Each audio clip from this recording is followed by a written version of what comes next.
Marisa Cal at Anthony Jennings, tatlong malalaking endorsement terminated. Kung bago ka lang sa channel na ito, huwag kalimutang mag-like, share, comment, and subscribe. Ang mundo ng entertainment at social media ay puno ng kontrobersya dahil sa naging viral ang mga screenshot na sinasabing nasasangkot kina Marisa Cal at Anthony Jennings kasunod ng pagpapalaya sa kanila ni Jam. Mabilis na naging epekto kung saan tinapos ng tatlong malalaking kumpanya ang kanilang endorsement deal sa dalawang celebrity bilang paglabag sa kontrata na hindi pagpapanatili ng kanilang magandang reputasyon bilang endorsers na ipinaliwanag ni Zian Gaza. Among these are Naglihaw, a popular restaurant chain, isang kilalang battle energy drink brand at isang nangungunang kumpanya ng junk food ng patatas. Binanggit ng mga kumpanya ang negatibong epekto sa kanilang reputasyon bilang pangunahing dahilan ng pagkaputol ng ugnayan. Ang kontrobersya ay nagmula sa mga akusasyon ng pandaraya na nasira ng imahe ng celebrity at sa pamamagitan ng extension ng mga tatak na kanilang kinakatawan, ang pag-uunawa ng publiko sa kawalan ng karapatan sa isang bagay na hindi kinayang iugnay ng mga kumpanyang ito dahil sa lungat ito sa mga pagpapahalagang itinataguyod nila.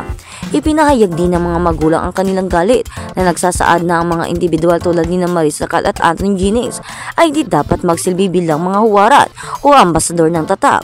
Ang mga screenshot na iniulat na may kasamang hindi naaangkop na pananalita tulad ng FUCK at mga sanggunian sa paggagamit ng mga sigarilyo at iba pa ay nagpasigla sa mga damdaming ito.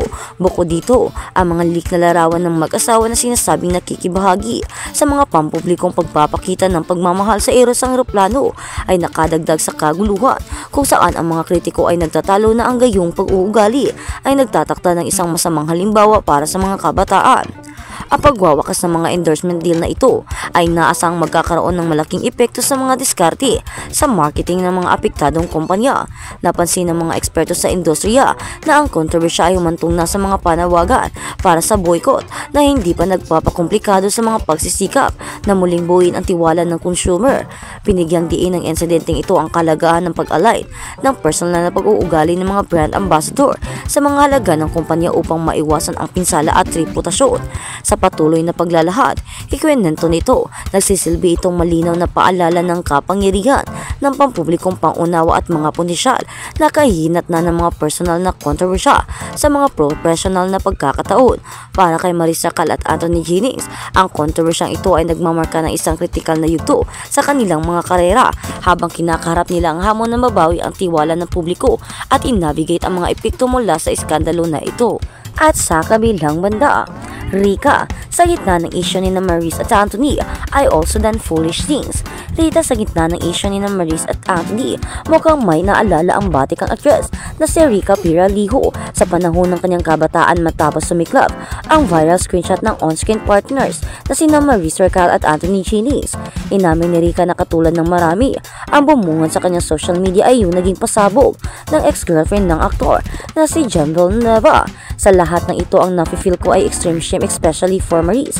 Hindi ko sinasabing mali siya or tama kung sino man, but that I just know how it feels like to be once young and to do things that might not exactly be favorable in the public eye. Say pa niya sa post.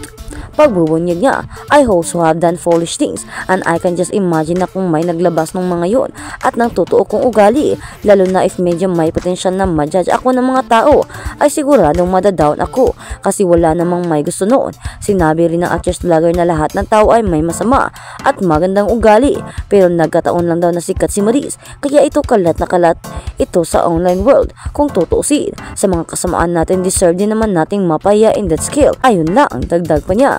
Paglilinaw pa ni Rika, gusto ko lang sabihin na wala akong binanggit na cheating dito sa post na to or side because hindi yun ang napag-isipan ko when this was happening, primarily because no-brainer cheating is a no-no.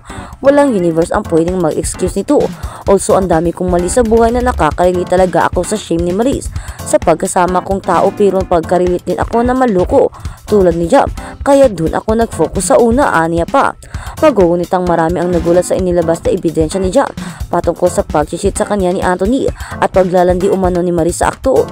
Ayon kay Jam, ito ang paraan upang protektahan ang kanyang pananamimik dahil sa kaliwat ka ng pambabash na natanggap niya. Kasunod niyan ay ang sandamakmak na memes na nagkakalat sa social media, particular na ang linyang S at F na kanyang sinabi. Ilan lamang ito sa mga naging dialog ni Maris kay Anthony based sa inilabas na screenshot ni Jam. mensahe ng dalawang kapamilya stars. Bukod pa dyan, bukang bibig din ng mga netizens ang mga salitang "that was hot", "you miss my body" and "Aggie amoy sweeter mo", "you look so tired, I wanna baby you", at "I wanna baby kisses" na makikita rin sa screenshot ng allied convo ni Maris at Anthony. At habang sa kabilang balita naman, beauty brand ends partnership with Marisa Cal. Nagsisimula na ang blowback sa pagkakasangkot ni Marisa Cal sa messy breakup nila ni Anthony Jennings, non-showbiz girlfriend nitong si Jamela Villanueva. Inanunsya ng Dazzle May isang beauty cosmetic and personal care brand na tinapos na nila ang kanilang partnership sa actress. Ilang buwan pa lamang ang nakalilipas nang ilunsad si Maris bilang brand ambassador na nasabing produkto sa pamamagitan ng Instagram at Facebook ngayong Huwebes, December 5, 2024. Inihayag ng Dazzle May ang kanilang statement. Hindi umano ito madaling gawin pero kailangan daw nila itong gawin para mapanatili ang integridad ng kanilang produkto. Pahayag pa ni Dazzle May, at Dazzle May, we have always been out of inclusivity, authenticity, and making the right choices even when they're tough or uncomfortable. These values are at the heart of the brand and in everything we do. After thoughtful considerations, we have made the different decisions to end our partnership with Marisa Cal. Working with her has been an amazing journey. Her energy, humor, and authenticity resonated deeply with our visions of bold and inspiring Gen Z icon. Nakiusap din ang Dazzle May na kahit tinapos na nila ang partnership mula kay Maris, ay sana raw patilihin pa rin ang kindness and empathy online. Dagdag pa sa statement, however, we determined that moving in a different direction is necessary to remain consistent with the principles that guide our brand. As we move forward, we may also take this moment to advocate for kindness and empathy within the online space. Dazzle May remains dedicated in encouraging everyone to make choices rooted in choosing values and principles. Thank you for your understanding and supporting that values that makes us bold, boundless, and beautiful. Kapansin-pansin ding wala ng mga larawan si Maris sa social media accounts ng Dazzle May. At habang sa kabilang banda, Rico Blanco nagpatato nga ba ng smoking para kay Marisa Cal. Pinagpipestahan ngayon ng mga netizens ang kumakalat ng mga litrato ng singer-songwriter na si Rico Blanco habang nagpapalagay ng tattoo sa braso. Sa isang Facebook page makikita ang picture ng premyadong musikero na nasa loob ng tila tattoo studio. Thank you Rico Blanco for trusting AT. Ang nakasaad sa caption ng ATMA Tattoo Studio or at Tattoo Studio, kinalala ang tattoo artist na isang Naldi Tarayo. Ayon sa nagpost ng mga screenshots daw ito mula sa Instagram stories ni Rico na Rico Blanco 100, ang official IG account nga raw ng ex-boyfriend ni Marisa Cal. Base sa mga ibinahagi na litrato na naturang FB page, makikita nga ang taong tinatuan sa kanyang braso kung saan ang nakasulat ay mga katagang no smoking. In fairness, medyo mapula pa ang tattoo ng lalaki na nasa photo na ang ibig sabihin ay bago pa lamang ito.